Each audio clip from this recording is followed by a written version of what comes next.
50대이신데 투자 경험이 없으시다 하는 분들은 5가지만 제가 하면 안 되는 거 말씀드릴 테니까 그것만 지켜셔도 자산을 유지하는 데 도움이 되리라고 봐요.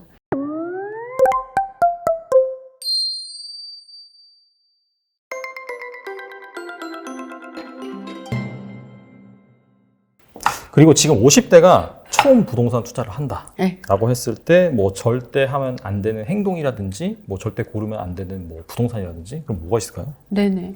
지금 이제 50대는 누구나 뭐 투자를 해서 손실이 나면 굉장히 충격이 크겠지만 특히 50대는 안 되잖아요. 맞아요. 만약에 네. 잘못 투자했다 그러면 이거 회복할 힘이 약하니까. 그래서 5가지만 제가 하면 안 되는 거 말씀드릴 테니까 그것만 지켜셔도 자산을 유지하는 데 도움이 되리라고 봐요.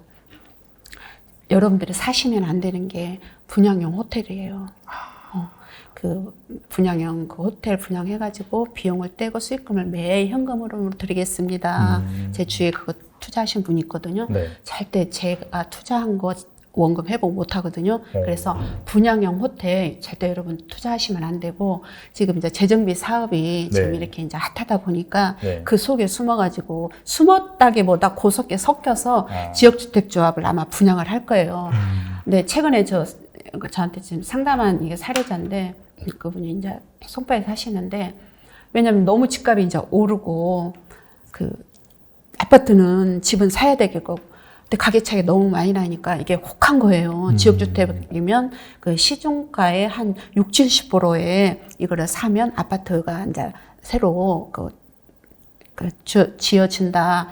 혹한 거예요. 절대 지역주택조합 여러분들 사시면 안 됩니다.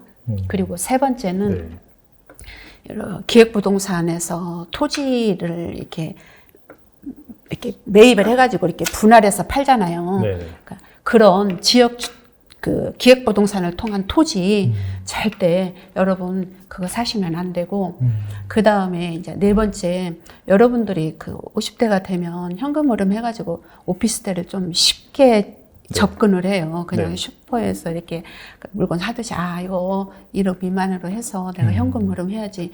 여러분 진짜 오피스텔은 선별해서 사야 되거든요. 가장 우리나라에서 직장이 고액 연봉자들이 있고 교통이 잘 발달되는 거. 예를 들면 우리나라 같은 경우 지금 여기도 강남이잖아요. 네네. 이런 강남이나 분당, 판교, 마고, 여의도 그런 직장이 짱짱하면서 교통이 발달되어 있지 않는 곳에 오피스텔은 여러분 신중하게 접근하셔야지 인력이 적은 돈이 아니거든요. 그렇죠.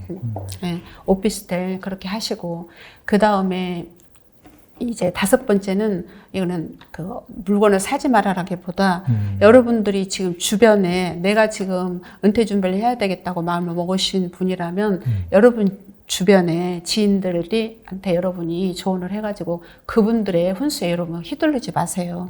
내가 지금 부자가 아니라면 내 주변에 부자가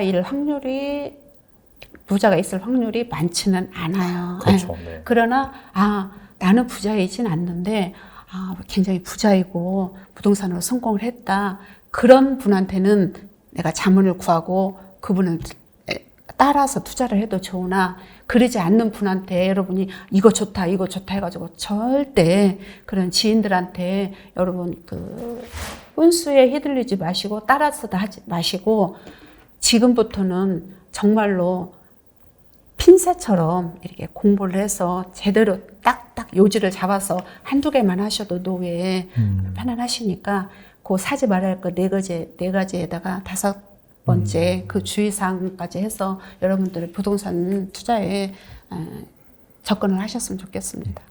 궁금한 게 사지 말라고는 하셨는데 이게 이유가 궁금하긴 하거든요. 이를테면 이제 분양용 호텔 같은 경우에는 이게 가격이 안 오르나요? 그러면은 그런 특성상? 그러니까 이게 지금 아까 제가 40~50대는 달라야 된다고 그랬잖아요. 부동산 투자가. 맞아요. 그러니까 현금 흐름은 되겠죠. 네. 100% 되지도 않아요. 1년 12달 공실률 없이 된다는 보장도 없어요. 호텔은 그렇지 않죠, 사실. 네. 호텔을 성수기에는 뭐 사람들 많이 보긴 비성수기 때 이제 안 된다 그럴 수가 있잖아요. 그리고 내가 부동산을 사놓잖아요. 그러면 수익률보다 더 중요한 건 이 몸집이 커져야 되는 거거든요. 그냥 그 현금 흐름은 거의 레버리지를 일으켜서 부동산을 사잖아요. 그러면 레버리지 일으킨 그 대출금 갚고 나한테 생활에 좀 도움이 되는 정도, 그거는 그냥 좀 그렇게 기본적인 거고, 이 몸이 커져가지고 사실 제가 투자한 거 2배, 3배, 4배 이게 커져야 부동산이 나한테 노후에 든든한 몫이 되지. 분양형 호텔은 월세 나오는 거 외에, 만약에 성수기 때 만약에 제주도에 있다고 해봐요. 그러면 휴가철 때 잘 나왔어. 그럼 비수기 때 안 나오면 거의 똔똔이 되잖아요. 대신 이 값이 커지면 그게 얼마나 커지겠어요. 땅을 입지 좋은 곳에 땅을 딛고 있는 내 부동산이, 지가가 올라가면서 내 부동산이 올라가는 가거든요. 근데 그런 부동산은 오르지가 않고 월세 흐름 외에는 그 자산 형성하는 데 기여를 못하는 품목이라는 거죠.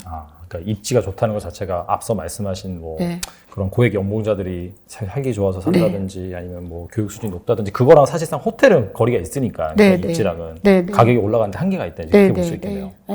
궁금한 게 지역 주택 조합, 여기 같은 경우에는 얼핏 들었을 때는 여기는 입지도 좋을 것 같고 그런데 여기는 왜 투자만 안 되는지 궁금하거든요. 대부분 그거를 시행하는 사람들은 PF 대출이라고 있죠.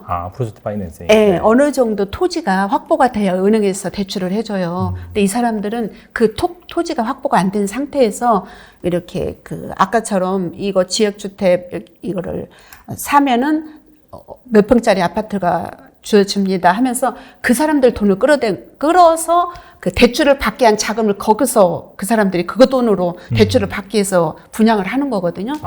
근데 그 자금이 다 모여지지가 않아요.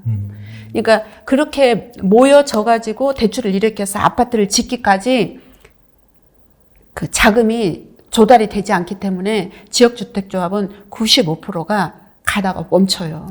근데 그때 만약에 멈추잖아요. 그러면 내가 투자한 돈은 이 사업이 잘 안 되면 이 원금 보장됩니다. 돌려드립니다. 처음에는 그분들이 그러거든요.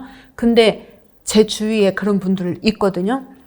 그 사람들이 나중에 근거도 없이 해산을 해버리고 나몰라라 하게 돼요. 그래서 절대 지역주택조합은 들어가시면 안 됩니다. 아니 지금 모아타운이나 할 게 많은데 왜 그렇게 위험한 거를 굳이. 그래서 50대에서는 그렇게, 이거는 위험한 게 아니라 불가능한 거의 그런 것들 여러분들 투자하시면 안 된다는 거. 리스크가 상당히 크다, 그죠? 그렇게. 리스크가 상당히 거의 크다. 95%. 99%. 네. 잘 새겨 들으시고, 아무튼 간에, 좋다고 말씀하신 모아 주택인가요? 네. 그런 것 쪽에 좀 관심을 가지면 좋을 것 같아요. 재정비사. 네. 알겠습니다. 그리고 현재 한 여유 자금 1억 원이 있다면, 이건 뭐 저희 채널 공식 질문이긴 한데, 좀 지금 투자할 만한 곳은 과연 어디일지 좀 말씀해 주시면 좋을 것 같습니다. 1억이라면 수도권의 재정비 사업이나 저는 만약에 나는 그 재개발주에서 보니까 너무 시간이 많이 걸리더라. 그리고 재개발도 쉽지 않더라. 그러신 분들도 계셔요. 그러니까 여러 가지 경험치가 있기 때문에. 그래서 저는 수도권에 재정비 사업을 권하는데, 만약에 나는 빌라 그런 거 나는 머리 아프다 그러면 수도권에 갭 투자를 하셔요. 갭 투자를 하시는데 무조건 여러분이 가격이 낮다고 1억 내라고 들어가시면 안 되고, 공급에는 부동산에 장사가 없거든요. 지금 대표적인 예가 대구시장하고 세종시잖아요. 그래서 내가 재정비 사업을 하든 갭투자도 들어가든 내가 살려고 하는 그 지역에 공급 물량하고 미분양을 확인하시고, 이거는 이 정도 물량이면 내가 들어가도 되겠다. 그렇게 여러분들이 어느 정도의 어떤 데이터를 보고 들어가셔야지, 막연히 재정비가 좋다 해가지고 들어가시면 차익 실현은 언제 할 건데요. 그래서 그거 꼭 체크하시고, 재정비 사업을 할 경우 내가 부동산에서 아마 이제 이 금액대를 가지고 이제 이 채널을 보고 나 임장을 해야 될 것 같고, 현장 가서 보면 부동산 중개사분이 막 브리핑을 해주실 거예요. 그러면 한 3군데 정도 들리셔가지고 듣고 그거를 그 지자체에 해당 지자체에 확인을 하셔요. 요즘 너무 친절하게 설명 잘해 주시거든요. 지자체의 주택과에다 내가 이런 어떤 번지수 되고 내가 이런 걸 지금 투자를 하려고 하는데 지금 진행이 어느 정도 되어 있습니까? 그걸 물어보면 부동산에서 말해준 거하고 이게 일맥상통하고 매치가 된다. 그러면 이건 안전한 거잖아요. 그럴 경우 이제 의사 결정을 하시면 되죠. 더블 체크하는 게 중요하겠네요, 확실히. 2중, 3중 중요합니다. 그리고 앞서 말씀하신 것처럼 약간 지금 규제를 좀 해제해주는 네. 약간 너무 시장이 어렵다 보니까 네, 그런 기조기 때문에 또 그러지 않을 때와 비교를 해서 더 친절하게 잘 설명해 주지 않을까 또 그런 생각도 드네요. 그렇죠. 그리고 지금 또 재정비를 밀어주는 지금 현 정부이기 때문에. 네. 네. 그렇지 않아도 요즘 공무원분들이 굉장히 친절했어요. 우리가 묻질 않아서 그러지. 네. 저도 지금 자양동권 좀 뭐 궁금한 게 있어가지고 지역 주민 동의율이 일어나고 제가 가지고 있는 물건에 그래서 좀 바로 주택가 연락을 했죠. 제가 여기 누구 몇 번지에 누군데 지금 이렇게 지금 이렇게 주민들이 동의율을 이렇게 갖고 있는데 어떻게 진행됩니까? 그러니까 너무 친절하게 설명을 잘 해주시더라고. 그렇구나. 근데 우리들이 예전에는 왜 이런 걸 활용하지 못했을까? 알겠습니다. 그리고 현재 이제 50대를 바라보거나 또 50대 이상인 분들이 노후 준비가 필요하잖아요. 그렇다면 약간 추천할 만한 노후 준비 투자도 괜찮고요. 아니면 다른 얘기도 괜찮고 혹시 장관님께서 하고 싶은 말씀이 있으신지 궁금합니다. 제가 그러니까 부동산에 이렇게 부자도 모르는 제가 이걸 해보니까 만약에 50대이신데 투자 경험이 없으시다 하는 분들은 부동산이 리스크가 적고 자산을 빠르게 증가할 수가 있어요. 부동산이. 그래서, 여러분들이 겁만 먹고 불안해하지 마시고, 처음부터 높은 수익률을 내지 마시고, 내가 할 수 있는 범위에서 하나라도 이렇게 투자를 해서 그게 커나가는 걸 본다거나, 성공을 하잖아요. 그러면 자신감이 생겨요. 자신감이 생기고 이제 시장을 바라보는 담력도 생기고 결단력이 생기고 그러거든요. 근데 저같이 투자를 해본 사람이 지금 시장이 너무 공부하기 좋은 시장 같아요. 왜냐하면 시장이 막 올라갈 때는 나는 빨리 사야는 되겠는데 하루하루 3천, 5천 막 그렇게 오르거든요. 오를 때는. 네. 네, 2017년 때 막 그랬어요. 그럼 내가 불안하죠. 아직 살 것이 정해지진 않았는데 시장은 막 올라가니까. 근데 지금 시장이 멈춰 있거나 지금 출렁이면서 약간 내려앉아 있잖아요. 그러니까 이럴 때 여러분들이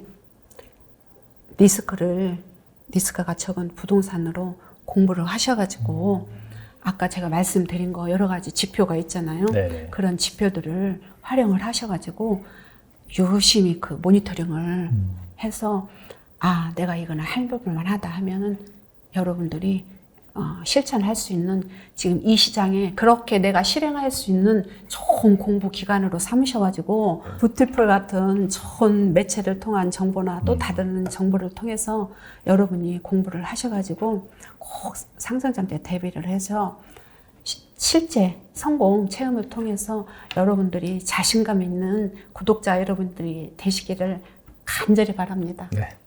좋은 말씀 감사합니다. 이게 사실 언론사 뉴스를 봐도 그렇고 유튜브는 더해요 사실. 자극적인 40% 폭락한다 50% 폭락한다.